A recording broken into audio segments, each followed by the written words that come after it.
It's here again, guys. The all-new season with exciting episodes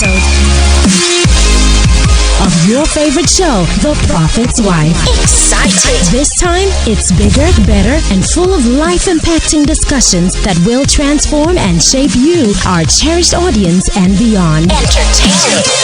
Spanning from a wide range of topics, the Power Pack season will take a practical and experienced approach from various resource persons who will bring to our comprehension the nuances and intricacies of marriage, Mind-blowing! relationships, ministry, fashion, education, parenting, and more. All this with your eloquent host, Mimi L. Bernard. Overwhelming! The Prophet's Wife.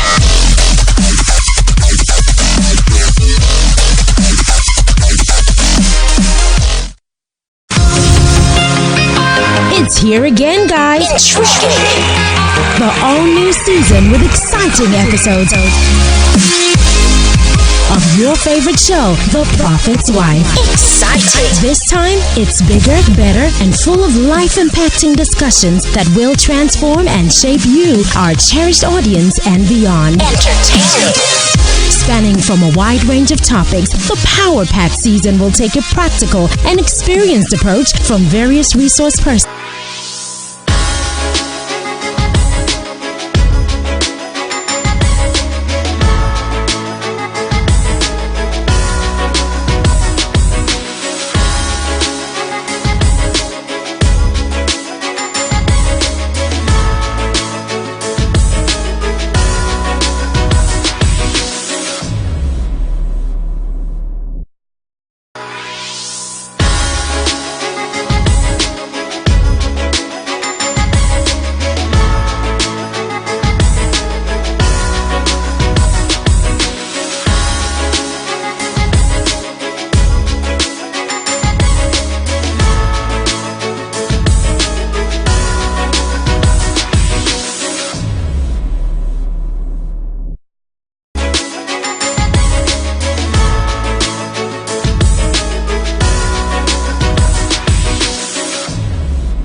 So today on the show, we are talking about marital delay.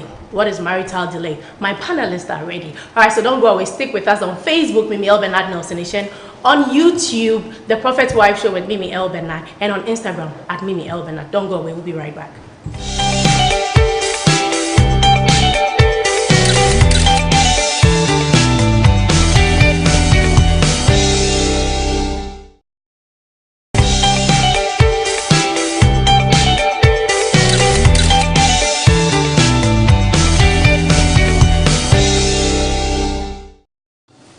All right, welcome back. Thank you for staying with us. My panelist, as I said, is ready, and I'll start with, she will introduce herself, Mamli. My name is Mamli Kwashi. Your name is? Mamli Kwashi. All right, so please speak up for us. All right, and you are? And I am Akusia Pia Abankwa.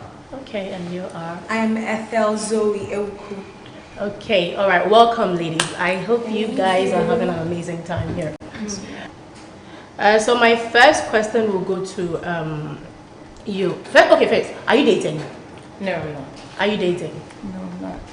Are you? Yes, please. All right, you're not dating. So what are you doing?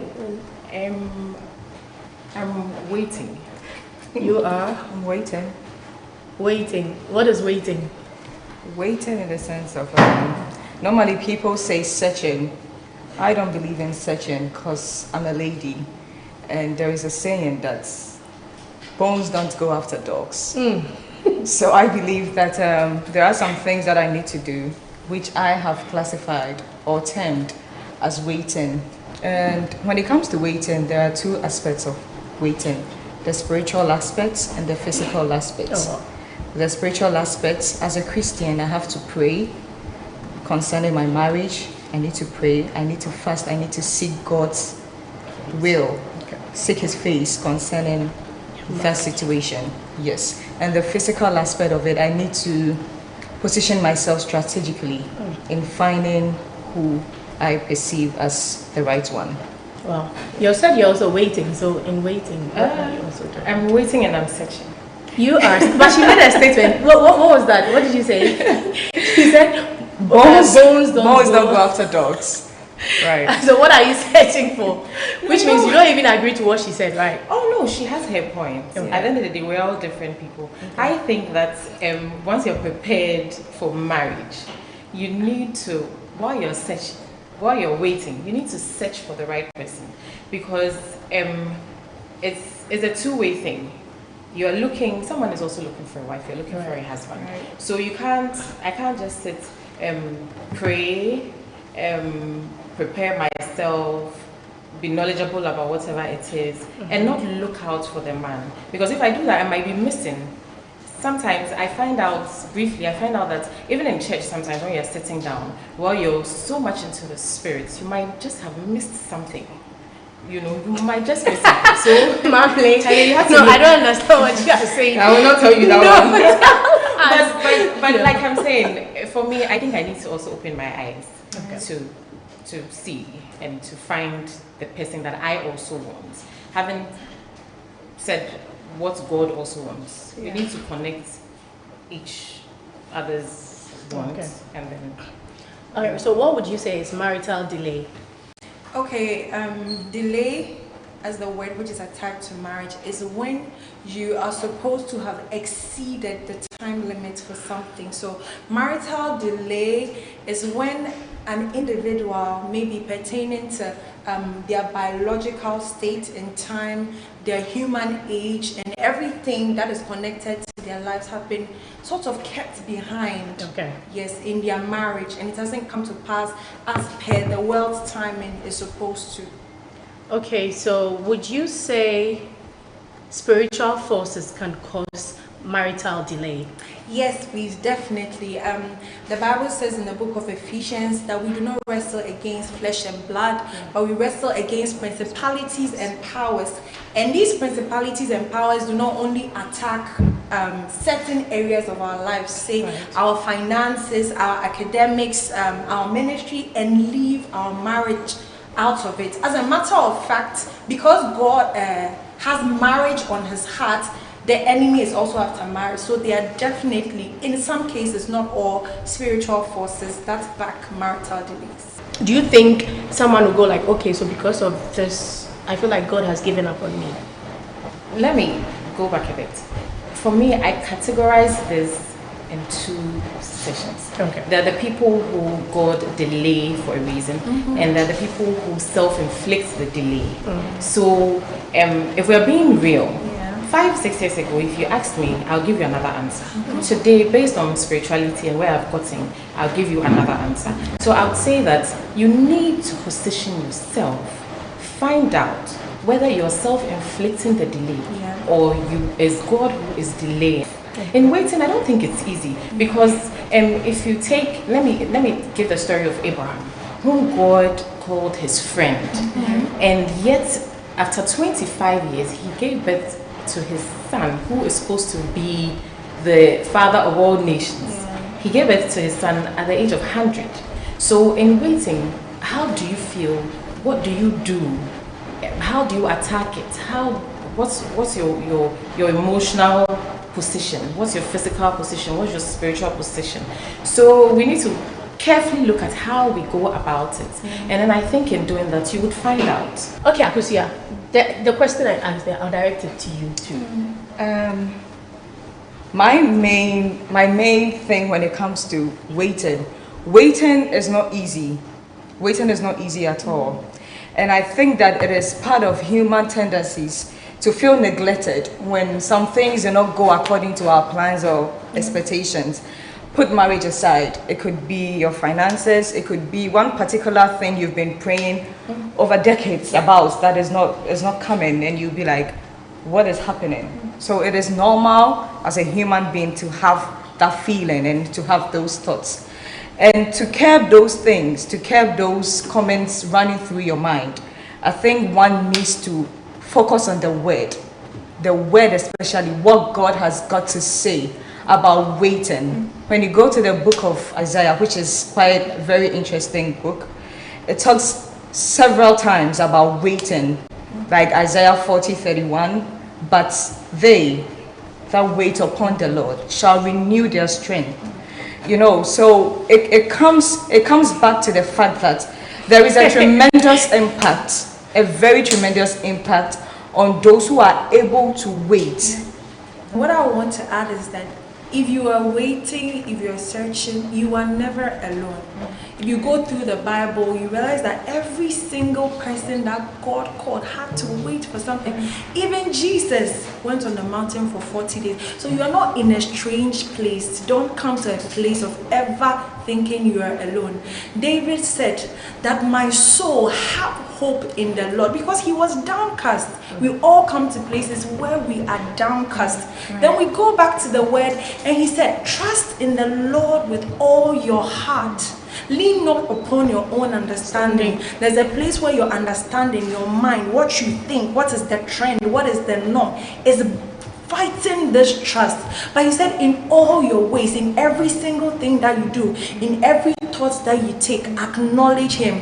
So the pain of it, the struggle is so real, but through it all, trust in the Lord. Our papping, society doesn't help matters too. People will keep asking, when is your wedding? I think that is the problem. Yes. Because I feel like if I am not ready, I am entering the marriage alone. You're not going to go with me. So why put pressure on me? When are you getting married? And sometimes our parents.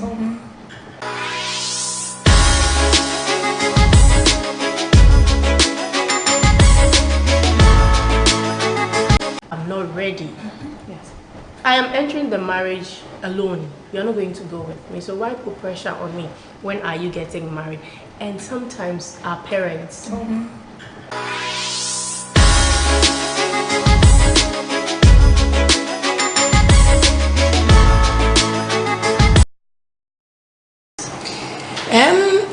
Let me say that in the worldly world, men see sex as game, and women see sex as love. So it takes a lot for a woman to get involved when it comes to sex. That's right. But when it comes to a man, oh, I'm telling you, as the doctor said, anything goes. But for women, before they will give in, they are sure, they have checked, they've done all the background before they get themselves. Because sex means a lot to women. That's right. Before she will give in, then she has checked. But with men, no. They finish it before they check. That is why Jacob slept with Leah without knowing that it wasn't the woman he wanted. He was so on heat to just sleep. So with men, sex, number one. Wow. Oh, if I deny the person sex for 1 week, on your 2 weeks, you are killing him. Push the person. Some people might. There are some people who when they come to you say, okay, I don't want to do, just leave. I don't want to do. You are killing him. They wouldn't want to pressure you. I don't want to worry my wife. You're not in the mood, but you are building something up. You might just go out, see someone working. That is why sometimes some people end up sleeping with their maid. Once he's telling the wife, by the time you're not ready, he goes out, just sees the maid naked, and in that moment, sex is what he wanted. So doesn't care whether the man just the maid. Okay, let me release myself. And the consequence is. Sex plays a major role in marriage. It determines the happenings and whether marriage is going to survive or not. So without good sex, it's going to be hard for marriage too. Because one of the most important things for men in marriage is sex. For men? For men. Outside God, the most important thing for men is sex. So when a man is not getting good sex, everything will get on his nerves. So yeah. Alright, so how do men and women view sex? Men see, a man sees sex as one of the most important things on earth. If it doesn't get good, sex is major for men. Outside Jesus Christ, if he's born again. A man needs sex. A man wants sex. A man wants. It's a need in his life. It's not something that he needs sex. If he doesn't get sex, especially in marriage, the marriage may not survive unless it's women. But a woman wants sex when they're happy. A woman wants sex when he's happy. But a man can even want sex when he just lost his mother. Marriages. I had someone coming to, we were talking about her, she was having an issue in her marriage, and she said she did something and the husband is still insisting on, the husband wants to find out how she was able to do that style. And she said she watched it. It's a porn, and the husband is like, why? The husband is a man. Why would you watch porn? So you made a statement that made me remember that they should learn now. Yeah. So I know pornography is wrong. Is a no-no. Pornography is wrong. It invites strange demons into And then she but said, the other books too, you can learn from. But I think it comes naturally. Yeah. If the two of you connect, Yeah. we can play around. Yeah. You touch me, I touch you. Yeah. But we need to communicate when That's we're right. having sex. That's right. That's right. When you know today you didn't feel it, tell Yeah. him today it wasn't good. Yeah, that's right. Next time you do it this way, we should do it. That's right. We should talk, communicate. The way you touch me today, nah, my dear, today, no, it wasn't good. That's So you'll be able to touch this way. Yeah. This is where I feel. Touch this way. We should be able to do it. Yeah. We should talk about it. Yeah. But this Christian marriage, some of them, it is hard to talk about sex. Majority of I don't know whether they are scared or when they talk about it, they'll go to hell. I'm not too sure about it. But we need to talk about But it. angels get excited when you make good love. You know, God even is happy. the angels get excited. Oh, yeah. God created it. You know, so when you are happy and Foundation is very important. That is why the topic is sex in Christian marriage. Because for a Christian, you grew up in a Christian home where at a certain point in time, sex can be demonized to you. You don't have sex. So by the time now the child grows, so that there's some people, there's the story of a man of God, pastor who married, and then they went to the honeymoon, and for this nothing has happened. So the wife had to call their spiritual mother and say, "Mommy, no show," because the man is so afraid that they've been told that if I had sex, I will lose my anointing. Sex. So now all these things into their mind that okay, so the fear we put into most Christians, they grow up into it and then becomes a challenge. Especially in our culture, African background, we demonize sex. That's what the most men don't enjoy sex, and most women have adapted. A lot of women have had babies. They've not even climaxed before because they are not friends and they don't take time to talk about sex. You got to talk about it. If you don't talk about it, you can't enjoy it because you got to know the spots to hit. You got to know what to do. Otherwise, you get in the bedroom, you turn off the light, and then you be fumbling in the bed. Off the light? Yes. Even there are some that the light must go off before they can have the sex. Off the light. I have this, it's a bit long. He said, my wife and I were raised from a strong Pentecostal background. We met in the university and decided to get married after school. As Christians, we decided never to have sex until after marriage, though neither of us were virgins before we met. After school, we prepared for 2 more years and got married. I have a big challenge. My problem now is that my wife has a very strong drive for sex. At our honeymoon, I almost fainted. Go and exercise, brother. Just after each round, she would just hop back on the try to arouse me for another one. Sometimes she gets angry when I deny her because I am trying to explain to her that the male organ does not work that way. And she would not talk to me for days. In the evening after work, as soon as she gets home, she wants sex. While I'm still eating dinner, she wants sex on the dining table. After dinner, she wants sex while we are about to sleep. And at midnight, she wakes me up for sex. Then at dawn, she wants sex. Just before I leave for work, she wants sex. Sometimes she will call me if she can come to my office for sex. A brother in need. Please buy your wife a car. The man has a problem. If you have a woman like with that high sex drive, fine, give it to her. You know, sometimes you have to. But he made a statement. He said the man who doesn't function. No, his culture, his belief system has affected him. If you get a woman like this, most women are not like that. You get a woman like that is giving it to you left and right.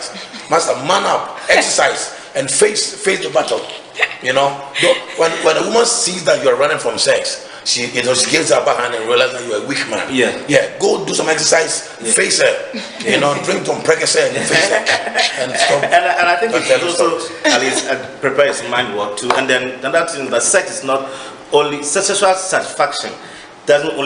Isn't only derived by penetration of the woman. So there is a way you can satisfy your wife with that. So I believe that even with people with high sexual drive, if you satisfy them well, not just take your time, not just penetrating, at least everything you will need to know. If you have to caress the body, whatever, make the woman, she will enjoy herself. She won't come. There's something can explode in her that she can just go off for something. Do you think she would go? I don't think. No, there's a way because the drive is. You should have a way with her.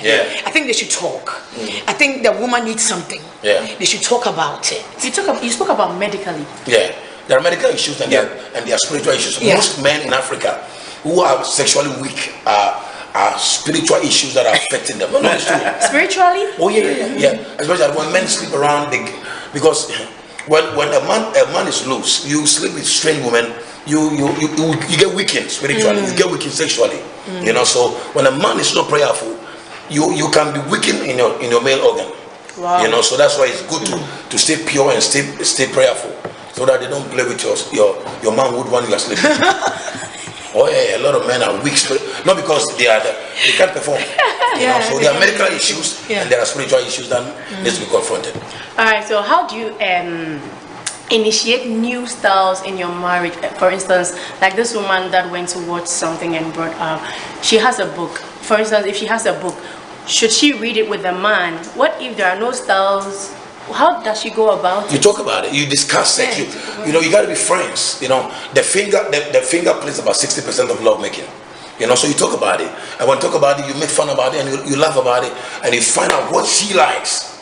You know, if you don't talk about it, you are not friends. You don't connect. There's no communication. You're not going to practice. It boils back to the Christian marriages. I feel like, especially when some of the men of God, like the spirituality. It's the spirituality. It's not spirituality, it's ignorance. You just don't know what. Like, I'm too spiritual. You're not supposed to do certain things. Sure, it's the mentality of Africans. Yes. It's Africa, That's your problem. Give to me, I take it. You know, so it's the culture. It's the culture. You're afraid of the culture. We are used to the missionary start, just write down and then receive it. So you spoke about communication. Yeah. So if you're making love and your husband or your wife is not touching you at the right, Why? If she's not touching you, tell her to touch you. You need to talk about it. After the sex, I need to tell you today, no. You should have done it this way.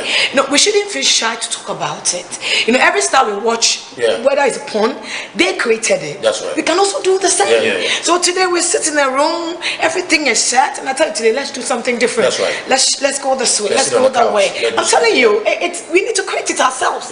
We need to play around. He should be your friend. But sometimes that's why the light is always off. We are shy. We can't even look at our husband's faces and we put it off and then you do it and go. No, you are cheating on me. You can't do it and go. You need to look at my face. Let's communicate. Let's feel it. Talk to me. Let me see if I'm feeling it. Don't pretend to me. I want to see your face if really you are feeling it. Okay. And then you listen to the breathing. You know. What is correct one? Listen to the breathing. The breathing process. And you, as a woman, when you talk about it, you can direct your husband's hands. Go this way, touch this one, push this one, hold me a little longer. You know, that kind of a thing. What about the man? Yeah, the man too, You gotta talk about it. No, I don't like it this way. No, I'm not feeling this. Go this way. You know, so there must be a lot of communication so that you don't just enter and then release and then spoil and off.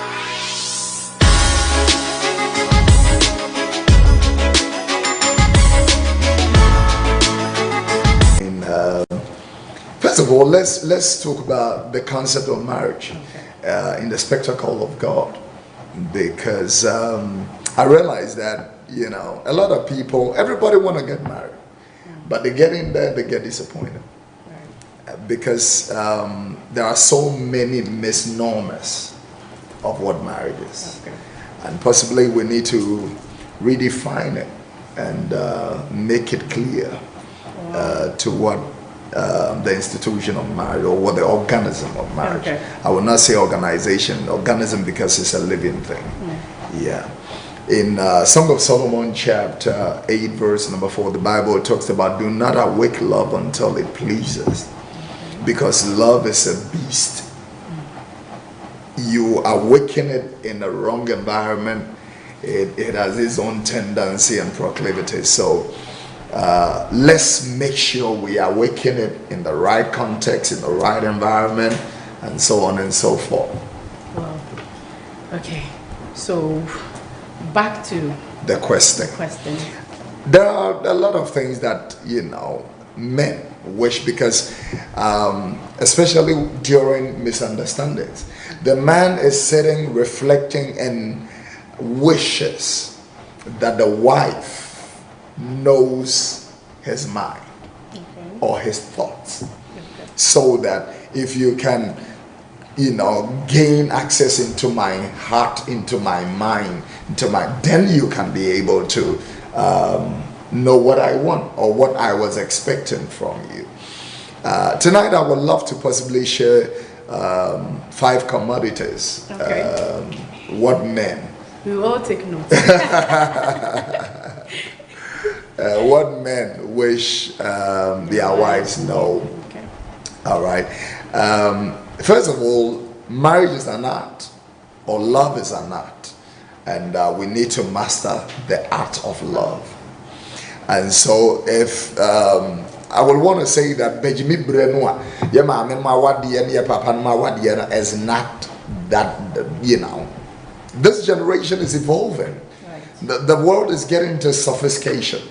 Okay. And if we really want marriage to work, then we need to look at it from that particular spectacle, The man the number one thing that every man will love to emanate from a wife will be respect. Number one. And when I talk about respect, I'm not just talking about yes, a master kind of thing. I'm talking about honor. The highest seed anybody can sow is honor. Okay. And this is not only in respect to marriage, it runs across board in ministry, in governance, in anything. I mean, that's why the Bible said, honor thy father and your mother, and your days will be prolonged, because it's the highest seed you sow. He didn't say that if your mom and your dad are Christians, honor them. They can be armed robbers. He says, still honor them. Yes. It can be drunkards, honor them. So when we talk about honor and respect in marriage, we're talking about, you respecting, revering, and also honoring. The man, the number one thing is not sex. I'm telling you. I just want to approach no attitude good Diana said womana agia womana to pankwa ne wumutimu. Seriously. Wow. The real man ain't looking for sex. Okay. Just like the woman is looking for company and looking for a companion or a companionship and all that, sharing, trust, transparency, and all these things that goes into marriage. There are some men that are looking for honor. A woman that is going to honor me for who I am and, for what I can be and all that. Yeah, they're looking for honor. So the art of honor or respect, number one, is the thing. Number two, a man will be looking for the art of spiritual cover. They see the woman to be a prayer partner. Okay. So I expect you to, I'm a carpenter, I'm a mason, I'm a steel bender, I'm going out there, and I expect you to be my spiritual cover or prayer partner. I expect that from you. Spiritual partner and prayer cover, is it the same? Absolutely. Wow. Synonymously the same. Now, if the man is on a mission, then the man deserves a cover and a partner spiritually. Okay. Because this world functions spiritually. Everything that we see, this program happened spiritually before it did happen today. You prayed into it. I want this person to be here. It was a prayer expectation. Today it has manifested. So once there was, the conception, it comes to pass in manifestation. So we will want everybody to understand that the man expects, that kind of support from that woman. The thing about, marriage is that in God's mind, in the intents of God, the Lord creates a visionary, and then creates a helpmate for the visionary. In other words, God created somebody who is going to bear the vision with the visionary.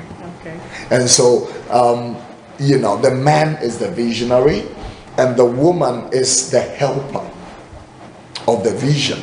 And so, it is not just, the misnomers are so much. It's not just, it's my husband, and why did you talk to that person? Why are you talking to that? Who was the person you were talking to? Why didn't you send a text message with, and all that? I tell the people, because, and maybe we don't need to, bring it. When a man is under pressure, you don't add to it.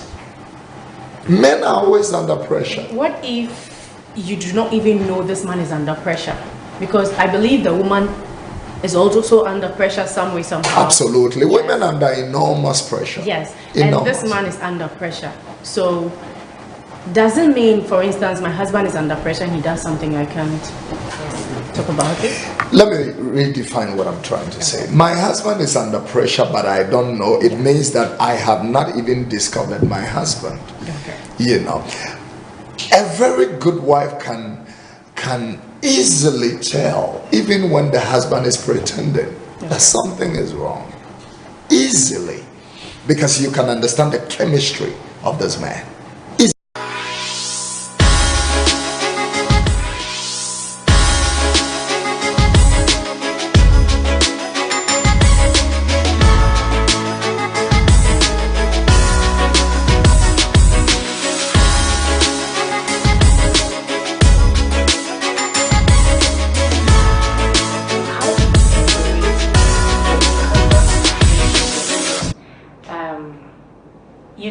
You always see men of God's wives always following for instance, because my husband is a man of God, I also have to be called, I have to be in ministry. It's almost always like that.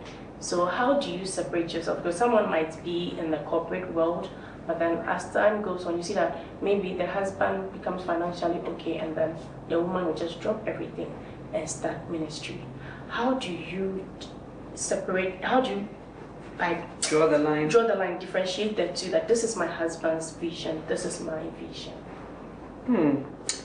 I think that primarily every woman is called to be a helpmeet, right. But it's the definition and meaning of the helpmeet that's a problem.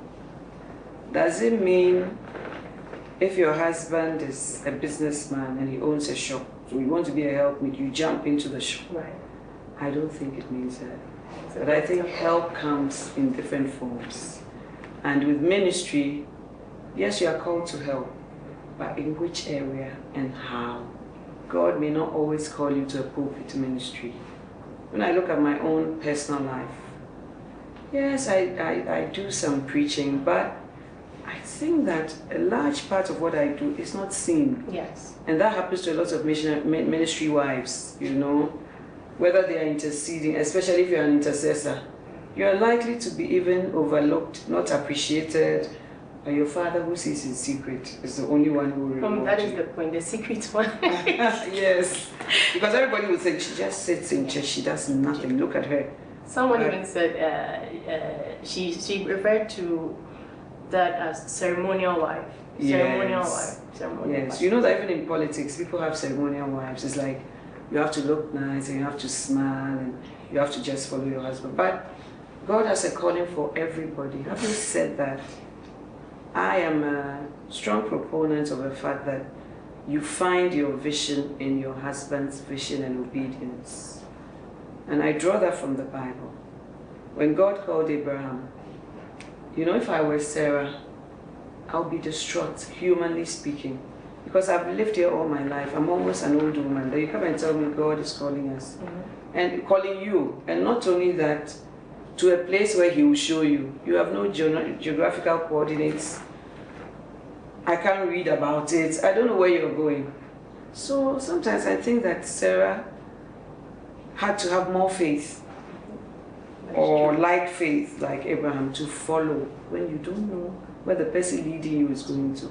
And it's only in Genesis chapter 16, I believe, that God decides to talk about Sarah, change her name, give her a vision and all that. So most women, if not all, should learn to incorporate themselves into their husband's vision. And also if you are helping somebody, usually it's the person you are helping who knows where best he needs help. Having said that, sometimes our husbands don't also know where they need their help.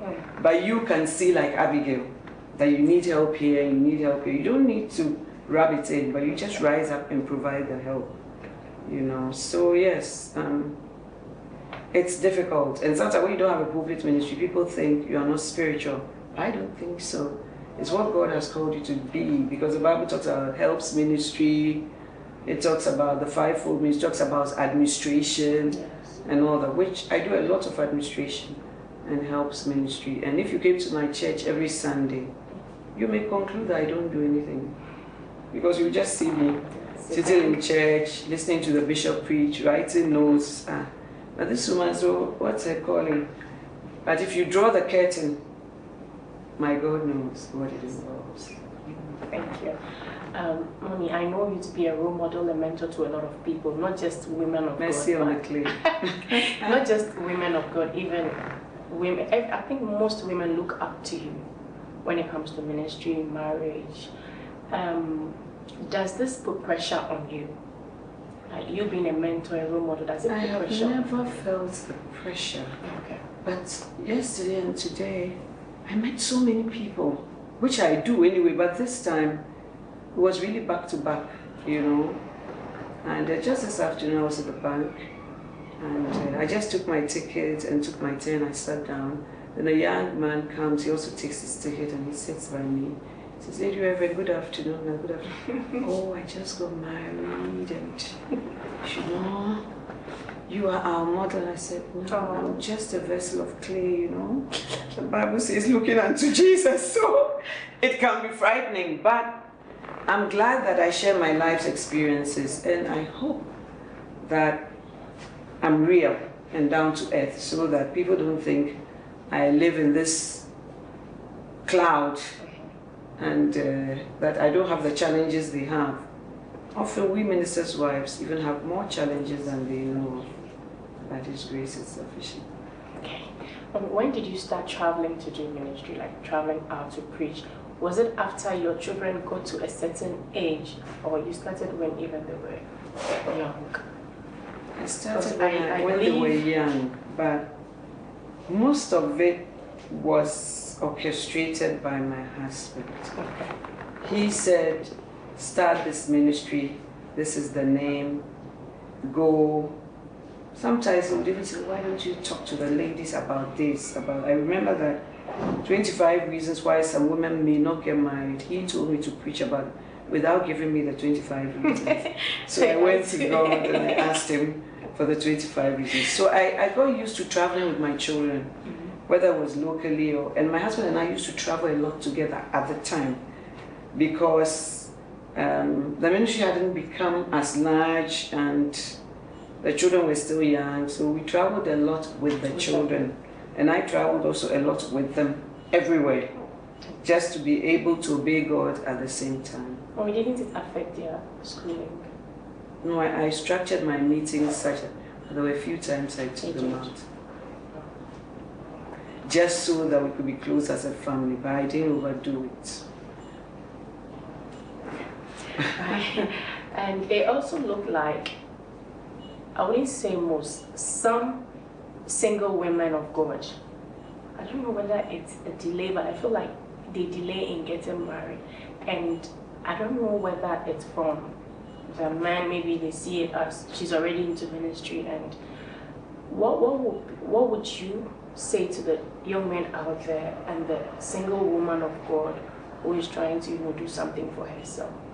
I think the men feel intimidated. Knowingly or unknowingly, and they feel that she's a woman of God, she's a prophetess, I can't marry her, she's above me, she's probably spiritually stronger and she will not be submissive. But it's not always the case. Especially if she loves God, she's likely to try to live in the way God says. But it's even in the secular world, when a woman is very educated, very successful, some men get intimidated, and it takes a stronger man to be able to marry her. But I haven't said that. I would also say that as a single woman, even if you're in ministry, there's a way of having deference, there's a way of looking soft and feminine and yet firm. So we should look to balance that, because it's a strength a woman has, and that will also attract a man. You know. That is true. Thank you, Mommy. And Mommy, what would you say to a man married to a woman of God, but the man is not called, but the woman is the one? I know one apostle whose husband is very supportive, and She's spoken to me a number of times, and she says that she is so glad that her husband is not in ministry, because she thinks he would have said, you think you preach like me, stop this, you think, but because their worlds are so different, it doesn't come up. And she says that he even supports her a lot financially for her to become all that she can become. So some men, I think, are more confident and secure, you see, but we could also help the man in your life to feel more secure. But even when you are home, even if you are not a minister, but let's say you are a lawyer, you are a doctor, and already you are a lawyer, people will give you a label before you even say anything. It's like lawyers are too known. They're argumentative, arrogant, and they don't listen. You know, but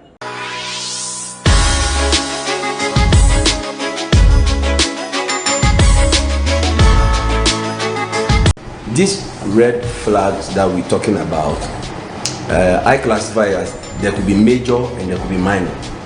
The major ones are signs that you cannot overlook.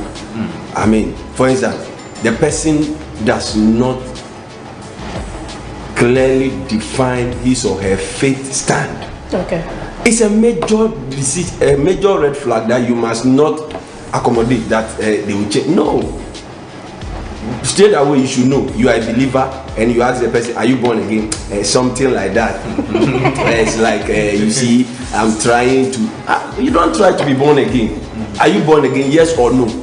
And so there should be major. There are minor ones that we can overlook and say that, for instance, somebody doesn't like shaving his beard, the hair, so we can manage. But there are major things that major ones.